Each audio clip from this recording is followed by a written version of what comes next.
Today, let's get started with someone recently left a comment on an Ilia Topuria edit claiming that Ilia had submitted Khamzat Chimaev. That comment didn't sit well with Khamzat. Khamzat immediately shut it down by replying himself. Khamzat wrote that even in his dreams, someone who was half his height and half his weight couldn't choke him, adding laughing and crying emojis to make his point clear.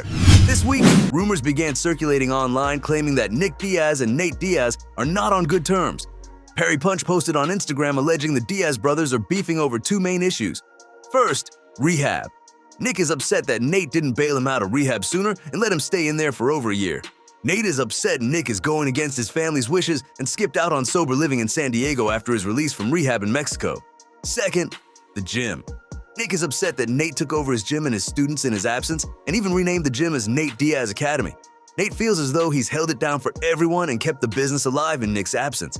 Jake Shields commented on the post saying, "Why are you making up BS? I was with Nick yesterday and talked to Nate today." Perry Punch responded saying, "I've been speaking with the camp and I'm not making anything up. I think you know that." Nick Diaz later released a statement addressing the situation directly. Nick wrote, "To everyone talking about my life and how they want to control me, you never will again. I was locked up for over a year and the ones I thought closest to me kept me there for their own motives. That old man who keeps claiming to have my best interests and is the spokesman for my family should be discredited. Everything he says is BS and don't want to hear it anymore from someone trying to hold me down with negativity, and all those YouTubers on his side are scammers starting shit for views. My circle is small now because of them, and I see now why it is that way.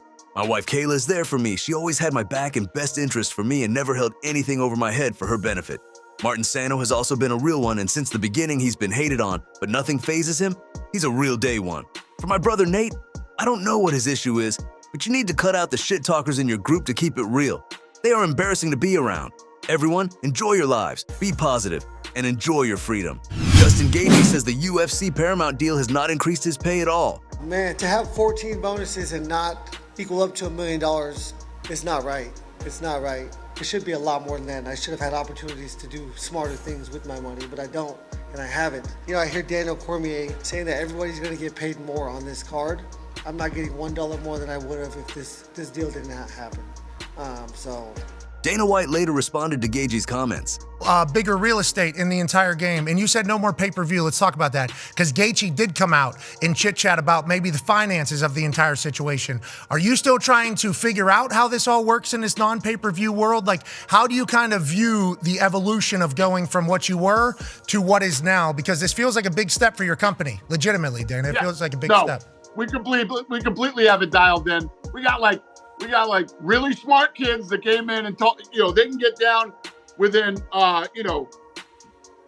single digits on how close it would be to pay them like it was a pay-per-view.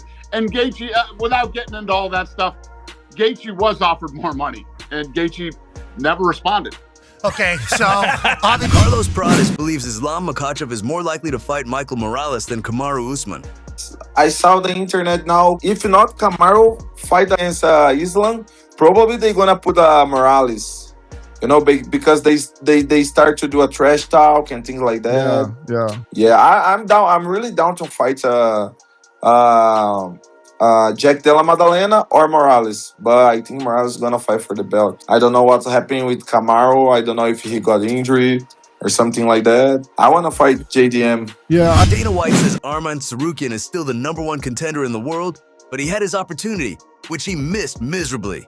Did the headbutt incident play a role on skipping him for this fight? What incident? When he headbutt the opponent at the weigh-in? He's had a few incidents. He's had more than one incident, and he's had an opportunity to fight for the title. So yeah, there's no doubt that he's, the #1 guy in the world right now. But he's had some opportunities, and is this a message for all the UFC fighters to watch their behaviors out of the cage? There's no messages. I mean, lots of crazy stuff happens in this business. Arman knows this isn't anything that needs to be explained. I think that the media likes to talk about this, and but nothing needs to be explained to him or the fans. The fans know what's going on. Dana White says Conor McGregor is still in the running to fight on the UFC White House card.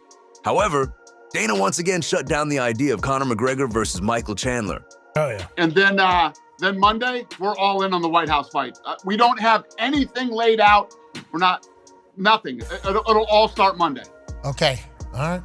And no disrespect to Chandler. We love Chandler. Chandler's one of the...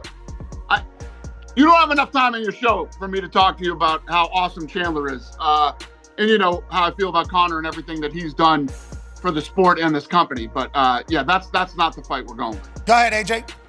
Dana, I mean, I know you're saying that's not the fight, but is there anything, I know Conor's been publicly asking for this, he wants to be on the card. Is there anything that you're looking for him to do to prove that he's responsible, he can be the guy to headline that card? Conor and I have a great relationship. You know, we talk a lot, you know, through text. And yeah, he's definitely in the running for this fight. Footage surfaced showing Khabib Nurmagomedov wrestling with Glover Teixeira.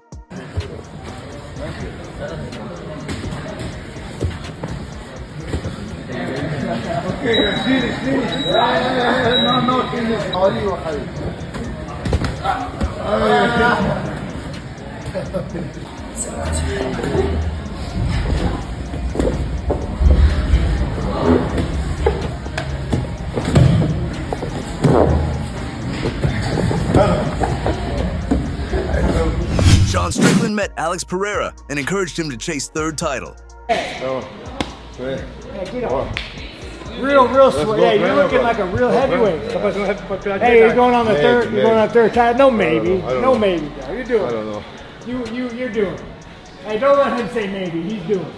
Ele falou, deixa ele falar que ele fala que vai fazer, não que ele vai fazer. Tchau.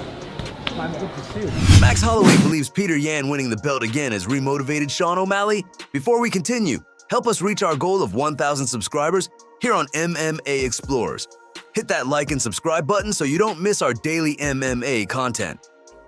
Sean seems in great spirits. He seems like his mind is in the right place, and it seems like he feels re-motivated since Petr Yan took the belt back. You know, having a win over the champ, if he can go out here, get his hand raised in a fashion, if he can finish Song, he's getting a title shot. I guarantee it.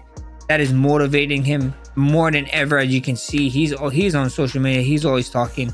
I see posts here and there about it. But Song Yadong is nobody to sleep on, bro. Let's wrap it up for the day. Thanks for watching.